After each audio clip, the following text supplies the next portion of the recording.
Hello everybody, my name is Will and welcome back to Sprocket. I know it's been so long, but frankly, the ideas for Flyout just keep on coming, and then the ideas for Sprocket take a long time to you know, cook up in the oven. I've done a lot of stuff in Sprocket, and Flyout is a little bit newer. My ideas are fresher in my head, but that does not mean that I am done with this game. I am not done with this game, and Hamish, if you're hearing me, when you release that geometric internals update, I will kiss you. That was strange. Hello. Back to usual again. This is how these always go, to be entirely honest. If you're new here, this is how this always goes. You've probably clicked on this video because of the title, and therefore, I'm not gonna lie to you, this tank gets a little bit silly. I was like, we're gonna have a sensible one. We're gonna put a 130mm cannon on, and it's gonna be a very, very heavy MBT, like a serious MBT. And that's what it was for the first run through. And then the runtime was a little bit short because it was really good. And so I put the railgun on it, and the railgun is better now than it was when we did it on the light tank. So forgive me for clickbaiting this again, but it's too good of a title not to use. So yes, this tank will hit 1,000,000 millimeters of penetration. That is my promise to you now. I'm telling you, it does hit it. It may be the end of the video before we hit it, but we do hit it. And therefore, all the people in the comments who haven't watched far enough to see that, who are telling me it doesn't have 1,000,000 millimeters of penetration, are wrong. And I'm going to have to find a way to let them know that they've got to watch to the end of the video, because otherwise that is going to be all of the comments and no one's going to watch the video, and that's really going to hurt engagement. I'm digging myself a hole here, but here we go. It's been a while since I built a tank in Sprocket. Last time we built a tank, we built an orc truck with a massive gun on the back.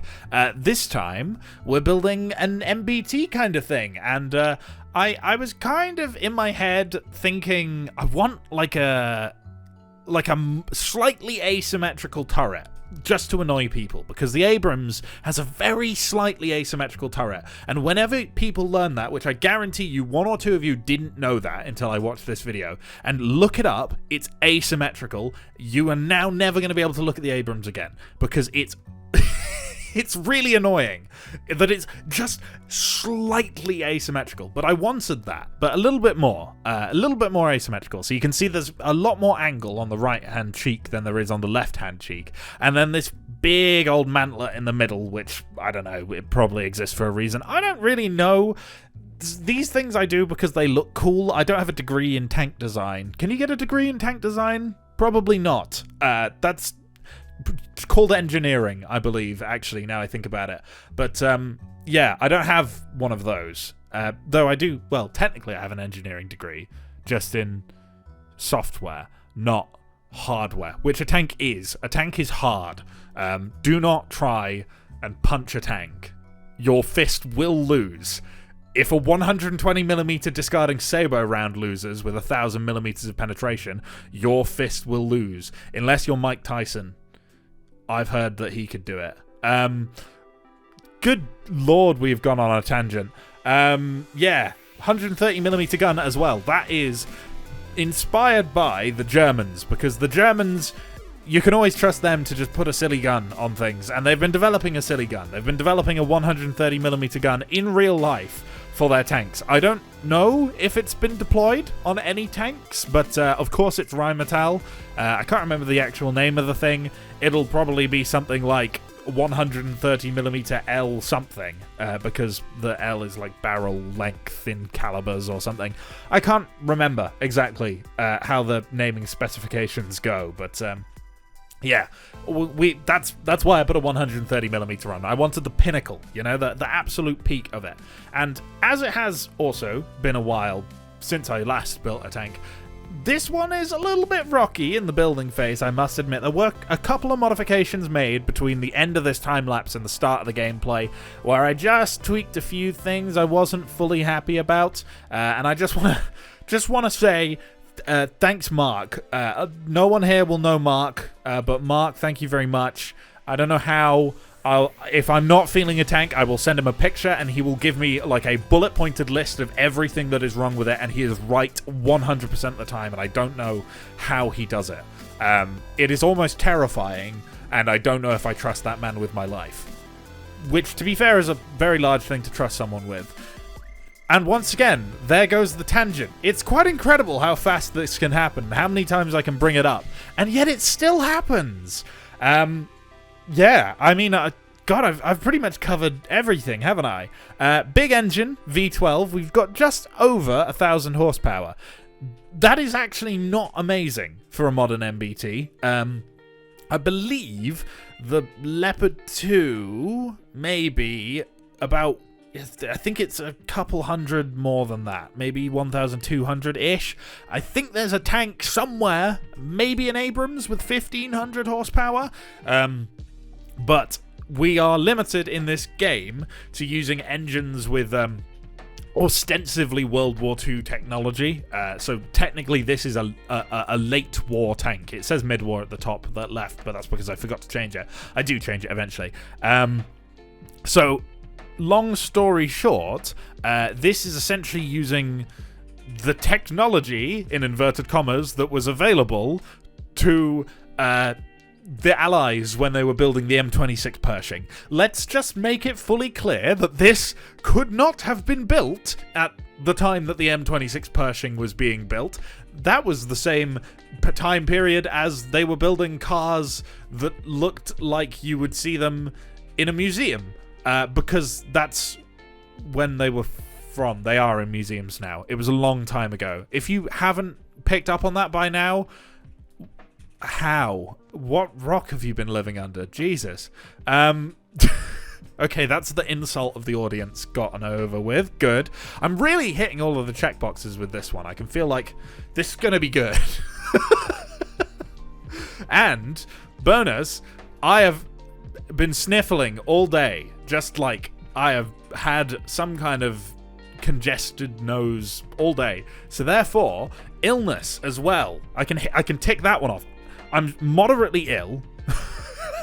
I've insulted the audience. We've gone on, I think, 3 tangents so far. 3 serious tangents. Maybe 4 if you count this as a tangent as well. And we've put a tank gun on this, which has 1,000,000 millimeters of penetration. So that's... You're probably doing very well on your bingo card at the moment. And don't lie to me. I know you've got one. Okay, great. There we go. We're very much coming up to the end of the building segment now. You can tell because I'm putting the camouflage on. And I didn't put any decals on because I'm just terrible at decal placement. These are big rounds. I kind of forgot how big 130mm rounds were until I had to fit them in the side of the tank here. I was really hoping I could fit 2 above each other there. No. Okay, and here we've got our MBT for today. Now, this is... pretty heavy piece of kit here, all things considered. We have, well, 72 tons of tank, which is quite a lot of tank, actually. I believe that is pretty much heavier than all of the Western tanks. I think they're mostly in the 60s of tons. Maybe not the Challenger. That might be 70. I don't know. Hang on, let me check. 75 tons with combat modules. So therefore... this, without any, is about as heavy as that with them. So, yeah, it's quite heavy, but also somewhat fast. It's not crazy fast, but it's mobile enough, and we have a big old 130mm gun, which has like 310mm of penetration, which isn't going to struggle going through too much. The armor is... maybe not the best, but we'll see how it goes, and we'll make upgrades when and where necessary. But we're going to start with fields. Okay, well, because we are so insanely heavy, we only have 2 tanks on our side here. We've got myself and 1 AI, so hopefully we do good enough that we can survive with both of our tanks. If we don't, that could be a little bit tricky, because the chances that they find a weird spot and go through aren't zero, especially as the side armor on this thing, I mean, it's 80mm, it's not thin, but it's also not gonna block anything if they get my direct side, so, yeah, we'll see. Okay, so 4 light tanks it is, so these are gonna be the slightly heavier guys. That's actually pretty good for us, because the less they have, the more likely we're not gonna get flanked.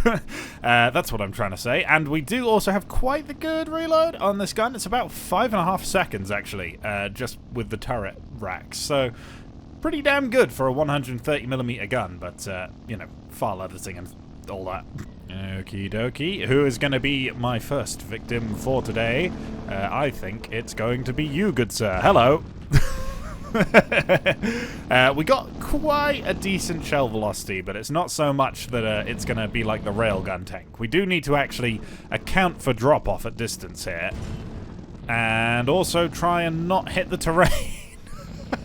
I swear this happens way too often. Oh my goodness me. Hey, come on. There we go. One of them hasn't hit the terrain, and now we're onto our heavy tanks. So I'm fairly confident my armor should be good enough that I can get down into that ravine. And the less shots I take, the better. So I don't think sitting out here is a good idea for particularly long. So gonna give it a shot. And they've taken out my track. Okay, that forces my hand. Here we go. They are panthers, so hopefully not too difficult to penetrate. And we're bouncing around quite a lot, because when you lose your track, for some reason, you do jiggle. Okay, come on. Here we go. There should be good. There's one. There was a guy up on the hill over there. There's a couple of guys up on the hill over there. We're going to try about there. There's another one, and you're just a little bit further away, but not by much, so that might hit. A little bit too long, I think. We are bouncing around something crazy here. There we go, right through the front plate, and you are probably about there. Oh, I've tracked him, but I've not killed him. There we go. Bit your own medicine, and once again, we've hit his track and done nothing. Come on! There we go. You wouldn't think it's a 130mm gun, would you? Oh look, there's another one. Boop. And that leaves one, who I have absolutely no idea where they are. And there he is. Hello, bud. There we go. Right. And just to make things even more exciting, it's just me. I have no allies. I am all alone versus however many enemies it decides to spawn against me, which will probably be 6. So, yeah, that's gonna be an interesting thing to deal with. Let's try and get... There's a little bit of cover you can get just down here, and if we can hop into that, hopefully we don't get flanked too quickly, and we can use it to take out the guys over on the left here. Now, we are gonna have to be quick. That is a King Taiga. Don't hit the tree. And we have not gone through there. I did have the APHE loaded, so I'm going to try the AP, and that did not particularly struggle. I mustn't lie. There's another one there. I don't think... Okay, I was going to say I don't think the sidearm is going to be a good bet, but he's dead. That was... Yeah, that worked quite well. The King Taiga out in the open there. We're going to just crest over this hill, and hopefully we can go straight through the front plate. We did, but it didn't kill him. We'll try again. On the turret, there we go. A little bit more success. Something shot me from the right there, but we got this guy pushing me from in front, who I would rather like to deal with. There, that is a lawmaker. They are actually quite tough in the old armor department, but hopefully we have enough. There we go. No problem. Oh my goodness me. Okay, he's right there. I was looking for him for ages. He's literally right there. That... Oh, no.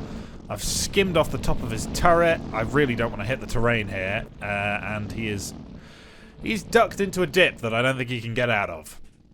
That's a little bit awkward for me. I'm hoping my lower plate is strong enough here. Or, alternatively, we can kill him before he gets a chance to kill me, which would be the preferable alternative. There we go. And that leaves just one more enemy tank. And there is our last fellow just sat in their spawn, which they sometimes get stuck in. I don't know why, but I'm not going to complain. Okay, Taiga actually done first time. Maybe shouldn't be surprised by the fact that it's a hyper-modern MBT that kind of gets this done first time. I don't believe this is going to be too difficult. We do have one ally over there, so what I'm going to do is I'm going to primarily focus on the left here, and then hopefully he's at least competent enough to shoot anything that runs at him on the right-hand side, and we won't have them crossing the border, because that will make us lose immediately. Okay, I just saw the turret of a tank pop up over there. I don't know what it is, but it looks like it might be a Super Cromwell. It is. There we go. And that means there's going to be quite a few of those, because whenever they spawn in, they seem to spawn in very large numbers. And they're very, very weak. So I'm not going to look a gift horse in the mouth. Oh my gosh, I just bounced off it after bullying the performance of this tank. Oh, no, there's another one. Hello, buddy. Yeah, there we go. Okay, that's 4 of them gone. There's a couple on the right, but we're going to focus on the left first. Hello, you are a Centurion. We're going to go for the lower plate. 2 tanks there. Hopefully, my ally is... Yep, okay, he's dealt with all of those guys. It's just those 2 over this hill here. So, hopefully, we've got this in the bag, I think. Hello, friends. There goes the Centurion, and let's just put this little one out of his misery. I don't think he really stood a chance. Okay, let's because this one's been a little bit short, let's find a little bit extra to do just now with this chassis. Right. As per what we call in the industry the rules, we have decided to, well, I don't know why we're saying we. It's all me. I can't blame anyone else for this. I've fitted it with the railgun. So this gun will now penetrate a lot of armor, like a lot. You may have seen the light tank video. This is the same gun, so in theory, if we're firing the AP, we should go through about 500 meters of armor.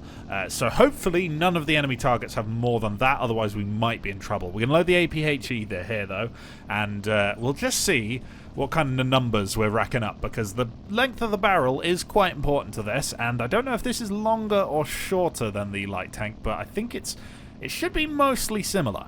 Okay, 6 light tanks it is, and do you think they know? Do you think they know what they've been sent up against here?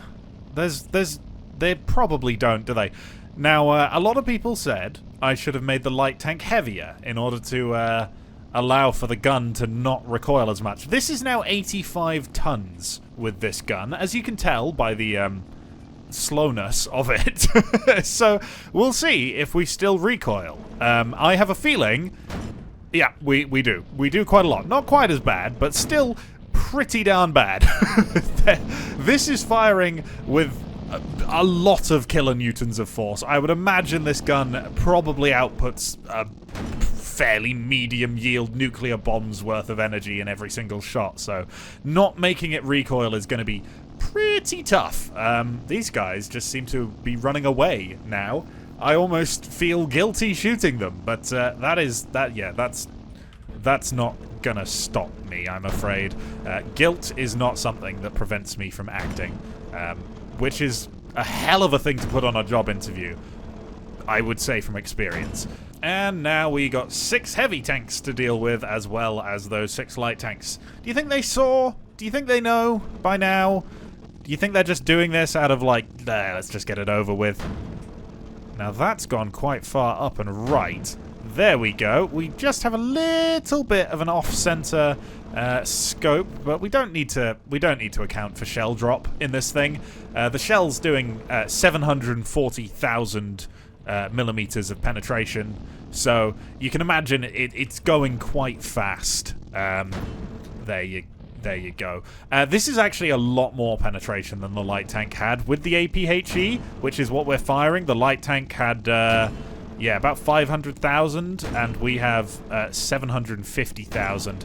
So maybe it's time to try the AP. I don't know where this shot's actually going against this guy. I thought I had the aim pretty down, but clearly not. That's just below him. So if I aim a little bit up, there we go. We got him. AP time. Oh, we've cracked 1 million. That's over 1 million millimeters of penetration. Yeah, that's a what is that? A kilometer? A kilometer of armor we're penetrating. I'm gonna say that's quite good. Yep. That's probably enough penetration. I must admit. Okay. Well, I know what the title for this video is going to be. Thank you for watching.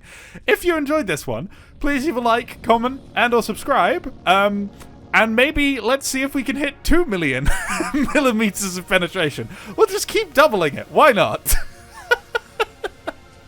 Anyway, for now, I won't keep you too long, and I will see you in a bit. Goodbye!